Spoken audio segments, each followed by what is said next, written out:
Hello students, this is Sasikant Sir welcoming you again to the web classes. Today we are going to see again accounts unit number 1 of part 2. The name of chapter is accounting of share capital for the 12th commerce English medium. This is lecture number 49. If देखिए कल हमने एक call in advance वाला सम देखा था, आज उससे थोड़ा अपग्रेडेड लेवल का सम देखने वाला मतलब देखने जा रहे हैं. अगर कोई डाउट रह गया हो तो इसमें क्लियर हो जाएगा. नहीं होता है तो इस वीडियो को 2-3 बार फिर से रिप्ले करके देखो, ठीक है, क्योंकि ये इतना इजी नहीं है. और फिर भी अगर आपको समझ में नहीं आता है तो फिर स्कूल खुलने का इंतज़ार करो या फिर जब डिफ़िकल्टी सॉल्यूशन के लिए बुलाया जाए तब आप आना. नॉर्मली आपको समझ में आ जाएगा. मैं एक बार पूरा क्वेश्चन जो है वो रीड कर रहा हूँ, आप भी मेरे साथ रीड कर लीजिए. Okay, so illustration number 6 call in advance का ये सम है. Paresh Company of Palanpur issued 2 lakh equity share of 10 each for public. तो 10 रुपए का इक्विटी शेयर पब्लिक के लिए इशू किया गया है. कंपनी डिसाइडेड टू कॉल 3.50 पैसा on application, 4 rupees on allotment and 2.5 rupees on first and final call. Okay, तो इस तरह से पैसे मंगाए गए हैं, इस पर कोई इश्यू हमें नहीं है. Application were received for from public for 2,30,000. सो 2,30,000 के लिए एप्लीकेशन मिले, ठीक है, और जो बचे हुए एप्लीकेशन थे वो रिजेक्ट कर दिए, उनके पैसे वापस दे दिए. Equity share of which application for the 30,000 equity share were rejected and their application money was refunded to applicants. Nitin, देखो ट्विस्ट ना यहाँ से स्टार्ट होता है. Nitin who had applied for 2,500 shares had paid entire amount 10 rupees per share at the time of application. तो नितिन भैया ने 10 रुपये एक साथ भेज दिए. मतलब जब कंपनी एप्लीकेशन का काम कर रही थी, मतलब कंपनी जब ये 3 रुपये 50 पैसा मंगा रही थी, तो नितिन भैया डॉट डाई बन करके 4 रुपये ये वाला और 2.5 रुपये ये वाले सब भेज दिए. बोले रखो, 4 और 2 हो गए 6.5 रुपये उसने एडवांस भेज दिए. तो ध्यान देना, 6 रुपये 50 पैसे हमको एडवांस मिले हैं एप्लीकेशन के टाइम पे नितिन के. ओके, तो इसका कैलकुलेशन ध्यान से देखेंगे. ओके ना. Now company had allotted him all the shares applied by him.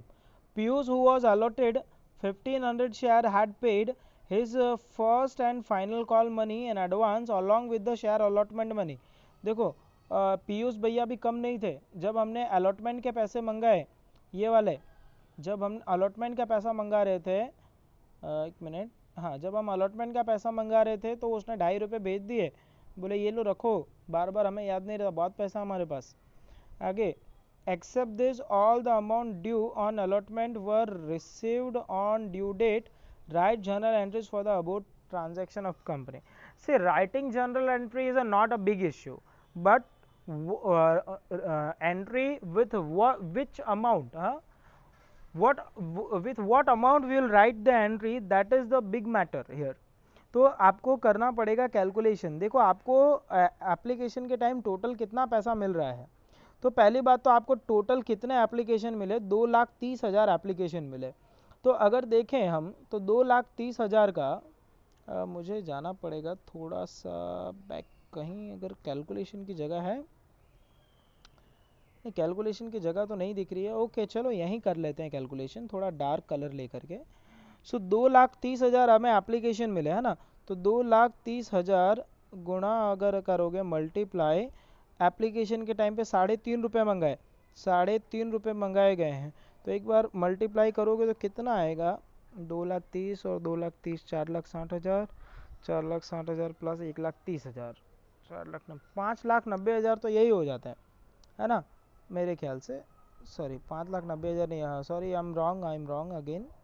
So 2,30,000 into 3 अगर करते हैं सिर्फ, तो 3 2 6, 3 3 9, 6 लाइक 90,000 तो ये हो गया, और प्लस 50 पैसा का अलग से 1,30,000, तो टोटल हो गया 7,20,000. या 7,20,000 तो ऐसा ही हो जाता है ना. 7,20,000 तो आपको मिलना ही था. प्लस ये डॉट डाया, क्या नाम है इसका, ये डॉट डाया बाय नितिन, 2,500 शेयर इसके पास हैं. और उसने 10 से 10 रुपये भेज दिए, मतलब उसने एडवांस कितना भेजा, 4 रुपया ये और 2.5 रुपये ये, 6.5 रुपये इसने एडवांस में भेज दिए। तो 2500 गुणे से मल्टीप्लाई 6.5 अगर करोगे तो ये हो जाएगा 5000, 15,000, 16,250 है अप्रॉक्सीमेटली। कैलकुलेटर नहीं है मेरे पास, मैं ऐसा ही कर रहा हूँ। ओके, 16,250 प्लस 7,20,000, सो टोटल इतना पैसा मिलेगा। तो एंट्री क्या होगी, आप एक bank account debit to equity share application account, check करो। बैंक अकाउंट डेबिट 8,21,250, हाँ, to share application account. Clear है आपको? थोड़ा कैलकुलेशन अगर गलत हुआ हो मेरा तो मुझे माफ़ करना please. I don't have calculator right now और दिमाग अभी काम नहीं कर रहा है, मैं रात को लेट नाइट वीडियो रिकॉर्ड कर रहा हूँ अभी। सो 2,30,000 इंटू 3.5 और ये नितिन भैया के डॉट डाई के एडवांस 2500 गुणा 6.5, तो इन सब का अगर आप प्लस करोगे तो इतनी अमाउंट होती है। अब ये अमाउंट में से रिस्पेक्टिव जगह पर सारी अमाउंट चली जाएगी, मतलब 8,21,250 में से जितना पैसा रिटर्न करना है उतना रिटर्न कर दो, जितना इक्विटी कैपिटल में डालना है उतना इक्विटी कैपिटल में डाल दो, और जो एडवांस है उसको लिखो call in advance and allotment in advance. तो इसकी सेकेंड एंट्री होगी जो बहुत ही लंबी चौड़ी एंट्री है, ध्यान से देखिए। Equity share application account debit 8,21,250, equity share capital account 7 lakh rupees. Okay, क्यों 7 लाख रुपीज़, क्योंकि एक्चुअली हमारे पास 2 लाख ही शेयर्स हैं, 30,000 तो एडिशनल आ गए थे। So 2 lakh into 3.5 that is 7 lakh. To equity share allotment account, हमको वो डॉट डाई ने एडवांस में जो पैसे भेजे 2500 गुणा 4 10,000, और जो पैसा कॉल मिला कॉल के पैसे एडवांस में, तो उसे कहेंगे कॉल इन एडवांस 2500 इंटू 2.5 6250, और 30,000 पे हमने पैसे रिटर्न कर दिए। तो टू बैंक अकाउंट 1,05,000। इस तरह से ये बिग नरेशन ना इसका बहुत बड़ा होने वाला है, तो नरेशन ध्यान से, ये जो भी काम किया है उसका आप लिख दोगे narration, big transfer of share application money in respect of allotment वगैरह वगैरह। Is that clear? So narration लिखना is not a big issue अगर आपका एंट्री करेक्ट है तो ये समझ में आ गया। अब देखिए, ये समझ में आ गया है तो देखिए अलॉटमेंट के टाइम कितना मंगाया है। अलॉटमेंट के टाइम हमने 4 रुपये मंगाया है, तो सबसे पहले तो 2 लाख इक्विटी शेयर पे 4 के हिसाब से 8 लाख रुपया हुआ, तो 8 लाख का तो हम पहले भेजेंगे नोटिस, तो नोटिस की तो 8 लाख पूरे जाएंगे, उसमें कोई शक नहीं है। तो एंट्री होगी equity share allotment account debit to equity share capital account 8 lakh and 8 lakh. Second entry, क्या आपको 8 लाख पूरे मिलेंगे? नहीं, पूरे नहीं मिलेंगे। क्यों नहीं मिलेंगे पूरे? देखो, इस डॉट डाई ने हमें अलॉटमेंट के पैसे एडवांस में भेजे थे, कितने भेजे थे? 10,000, तो 10,000 तो मिलने से रहे बेटा। हाँ, तो 8 लाख माइनस 10,000 कर दो, क्योंकि वो तो मिलेगा नहीं, तो उतना माइनस कर देंगे तो बचेगा 7,90,000। लेकिन एक और बंदा है पीयूष नाम का, उसने एडवांस में पैसा भेज दिया है, तो उसका पैसा फिर प्लस करना पड़ेगा, तो 7,90,000। और देखो पीयूष के पास कितने शेयर्स हैं, सो पीयूष के साथ पास 1,500 शेयर है, उसने 2.5 रुपये के हिसाब से भेज दिए, तो हो गए ये 3,750 रुपीज़ एक्स्ट्रा मिल गया, तो वो आप प्लस कर दोगे, तो टोटल आपका अमाउंट हो जाएगा बैंक अकाउंट डेबिट 7,93,750। क्लियर है? ये कैलकुलेट ना समझ में तो कैलकुलेशन ब्रैकेट में लिखा हुआ देख लीजिए। To equity share allotment account पूरा, और to calls in advance account, जो अपने को अलॉटमेंट का पैसा मिला था ना, सॉरी, जो अपने को पीयूष ने जो भेजा ना एडवांस, वो ठीक है, तो वो आ गया यहाँ पर। तो मेरे ख्याल से ये क्लियर है and it's make sense. Okay, 6 number का लास्ट हम फाइनल कॉल मंगाएंगे, तो फाइनल कॉल है 2 लाख इक्विटी शेयर्स पे 2.5 रुपीज़, तो 2.5 रुपीज़ के हिसाब से हो जाता है 5 लाख रुपए, तो 5 लाख रुपए की हम पहले एंट्री करेंगे। Equity share first and final call account debit 5 lakh, तो equity share capital account 5 lakh. क्या आपको 5 लाख पूरे मिलेंगे? नहीं, पूरे नहीं मिलेंगे, दो बार एडवांस है।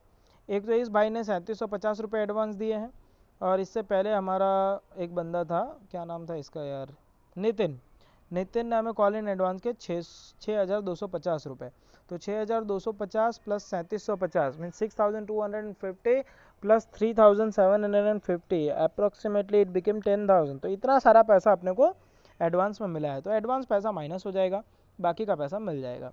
सो bank account debit 490, call in advance account debit 10,000, to equity share first and final call account 5 lakh rupees. So hopefully आपको ये समझ में आ गया है। अगर ये समझ में आ गया है तो ये कॉल इन एडवांस का सम होता है पूरा। अब इसके बाद का एक टॉपिक आता है for issue of shares at premium. देखो प्रीमियम क्या है, तो प्रीमियम का मतलब है अगर फेस वैल्यू से ज़्यादा वैल्यू चार्ज की जाती है। मान लो कि शेयर की प्राइस है 10 रुपये और कंपनी उसे इश्यू करती है 50 रुपये में, तो 40 रुपये ज़्यादा ले रही है, तो जो पैसा ज़्यादा लिया जाता है उसे कहते हैं प्रीमियम। उसे क्या कहते हैं? प्रीमियम। और प्रीमियम के लिए यूज़ होता है सिक्योरिटी प्रीमियम अकाउंट और security premium reserve account. Okay, जैसे मुझे अभी भी याद है SBI बैंक का जब IPO आया था तो शेयर की प्राइस थी 10 रुपये, लेकिन वो इशू किया गया था 755 रुपये में। मैंने खुद ने खरीदा था 10 रुपये का शेयर, मैंने 755 में खरीदा, तो 745 रुपये जो मैंने ज़्यादा दिए वो क्या हुआ? वो हुआ securities premium. Now see, when company has a good reputation in the market, has high profitability, internal and external factor are in favorable, and also if company has already issued shares in the past and the market price of its shares was more than the face value of shares, then company can issue shares at a more price than its face value, a normal value. When company issue shares at a higher price than the higher price which is charged on face value, it's called premium. Okay, तो premium का आपको पता चल गया है। देखो battery भी signal दे रही है कि सर मैं मरने वाली हूँ या मरने वाला हूँ। सो मुझे लगता है अब ये यहीं पे रोक देना चाहिए, बट दैट इज़ लास्ट। देखो सिक्योरिटी प्रीमियम का यूज़ कहाँ सॉरी कुछ पॉइंट जो है, amount of premium on share can be called along with the application allotment और at the time of call. मतलब प्रीमियम के पैसे एक कभी भी मंगाए जा सकते हैं, कहने का ये मतलब है। There is no legal restriction on issue of premium, मतलब कि कितना प्रीमियम लेना है इस पर कोई रिस्ट्रिक्शन नहीं है, कंपनी की इच्छा उतना ले सकती है अगर पब्लिक देने को तैयार है तो। The premium on issue of shares is capital profit and not a revenue profit. Okay, the balance of security premium account is shown in the equity and liability part of balance sheet under the head of reserves and surplus as security premium reserve।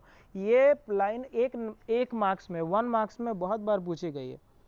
Amount of security premium can not be utilise for the payment of dividend in cash. Cash देने के लिए security premium का use नहीं कर सकते। Now आगे देख लीजिए, और 2000 companies act 2013 section 52 sub section 2 में क्या लिखा हुआ है?